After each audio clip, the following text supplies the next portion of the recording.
Just days from their deadline, the NDP and Liberals have a deal on pharmacare. The legislation is expected to be tabled this week, but the NDP say there will also be universal coverage for contraceptives and diabetes medication. I spoke with the leader of the NDP, Jagmeet Singh, on Friday.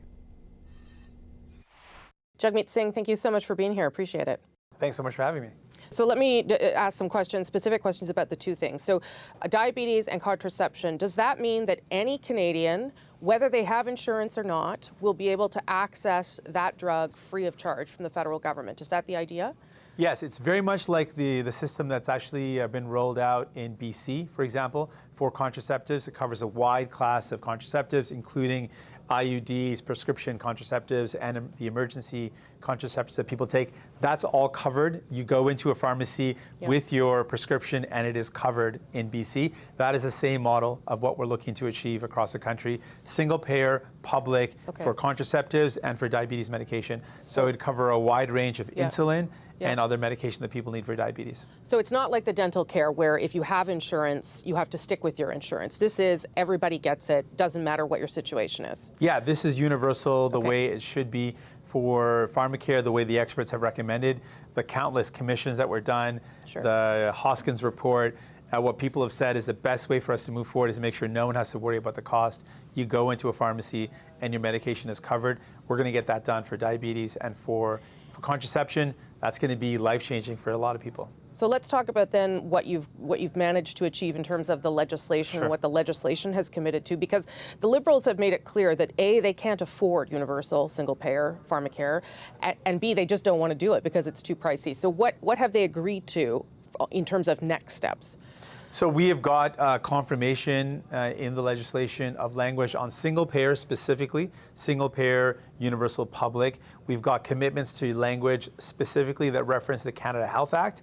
And the Canada Health Act is very important because the principles in the Canada Health Act are very much in line with the single payer universal. So we've got that commitment in the legislation, and like you've mentioned, and like I've mentioned, beyond the actual legislation, we now have concrete commitments on two classes of drugs to be covered using a single payer model. So we're showing that not only do we have the legislation, but we're actually getting it done so that people, young women that have to take contraceptives for various reasons, that's no longer going to be a cost you have to worry about every month. That's going to be covered.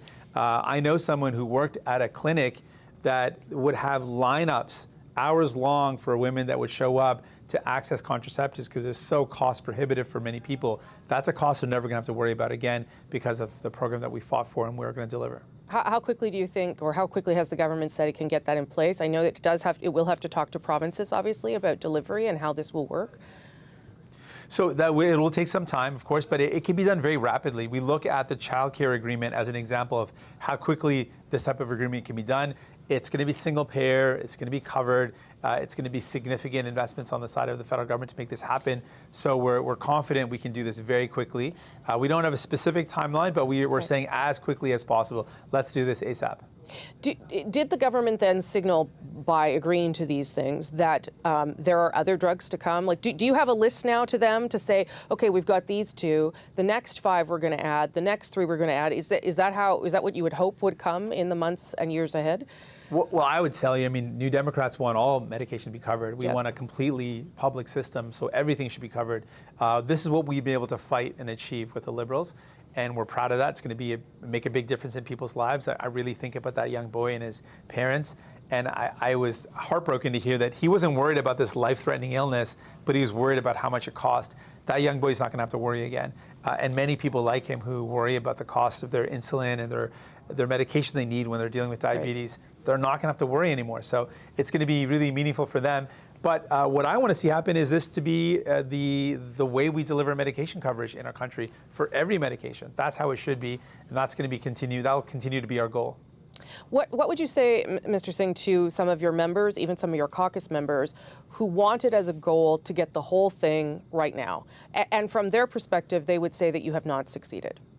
Well, what we had in our agreement from the beginning, it was frustrating because we're dealing with the Liberals who did not want to bring in universal pharmacare. We had to fight with them. I mean, just to recall, just a couple of years ago, we brought in legislation on universal pharmacare and they voted no to it. So it's clear that they did not want to move forward. What we had in our agreement was just the legislation. We have got that and more. We've got the legislation and now commitment to cover 2 classes of medication, which was never there before. The Liberals didn't want to even bring in legislation, let alone cover medication. We've gotten a lot, and more important, people are going to get some real help. It's going to mean a lot to women, to people who need access to contraceptives. Seeing what's happened in BC, I've spoken to people there. It has been a huge relief for a lot of people. It's saved a lot of money. This is millions of women we're talking about, millions of people who need contraceptive who are going to get it, and millions of people with diabetes are going to get that help. So this is significant, this is real, this is concrete, this is life-changing, and this is historic, and this is what New Democrats have done in light of a Liberal government and a Prime Minister who did not want to do this. We fought. And we secured something that's going to be meaningful. It is also political, obviously, as is everything that you do. And I wonder whether you're concerned about whether you're getting enough credit for it. If you look at public opinion polls, there doesn't seem to be any bounce for you, no matter how much you get and extract from the Liberal government. And I think that would lead some people to believe that perhaps it's time for the agreement to end, so you can start claiming credit for it. What would you say to that? I'd say, what we decided from the beginning, we decided that we've got power, and what are we going to do with this power? And New Democrats have done what we've always done with our power. We've used it to make people's lives better, and we're going to keep on doing that. I want to be the next Prime Minister of this country. I've seen very closely that the Liberals have so much power. Like, they could deal with so many of the problems that people are up against, and they choose not to. It's not something they have the same urgency.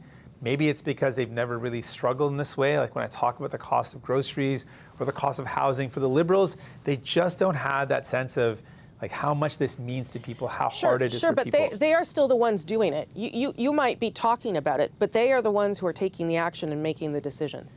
Well, we have so much evidence and proof to show that there are ones that didn't want to do any of this. They didn't want to bring in dental care. They voted against it. They opposed it. They didn't want to bring in pharmacare. They opposed it. Frankly, they've been promising it for 30 years and breaking their promise. So really, they had no intention of doing this. It's not by coincidence that after 30 years of broken promises, the most significant step forward, the biggest move forward on pharmacare happens when New Democrats force them. That's not by coincidence. That's because we forced them. They weren't going to do this otherwise. I think there's ample evidence we can point to show that we made this happen. But I want to say more than that, Rosemary, that not only are we fighting to get people the help they need, I want to be the next Prime Minister of this country because I see how much more that could be done and how much the Liberals refuse to do. And so there's an opportunity for us to make that case to Canadians. If that's true, if you want to be the next Prime Minister really, and you think you can do more than the Liberals, why are you still in this agreement? Why not pull the plug and start making decisions on a case-by-case basis and giving them a run for their money?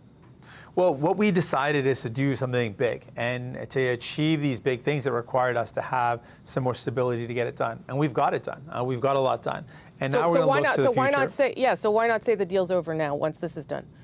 Well, we're going to make an assessment based on every decision that comes in front of us. So far, this has been a clear example of we thought the Liberals weren't going to deliver. We made it clear that if they didn't, we were going to walk away. They were going to break the agreement. It would be their fault, and then there would be no agreement.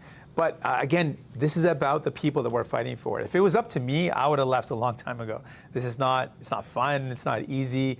It's frustrating working with a government that doesn't have that same urgency, that desire to make people's lives better. But it's not about me. We made a decision that we've got to help out people. I think about Brianne in Edmonton. Brianna and her 5 kids under 12. Each of them saw the dentist for the first time in their life because of us. And I think about their smiles on a playground where I met them, and they are better off because we fought for them. So that's what it's about for us. How do we use our power to make life better for Canadians? And that's what we're going to continue to do. Jagmeet Singh, we'll leave it there. Thanks for your time today, sir. Thanks so much.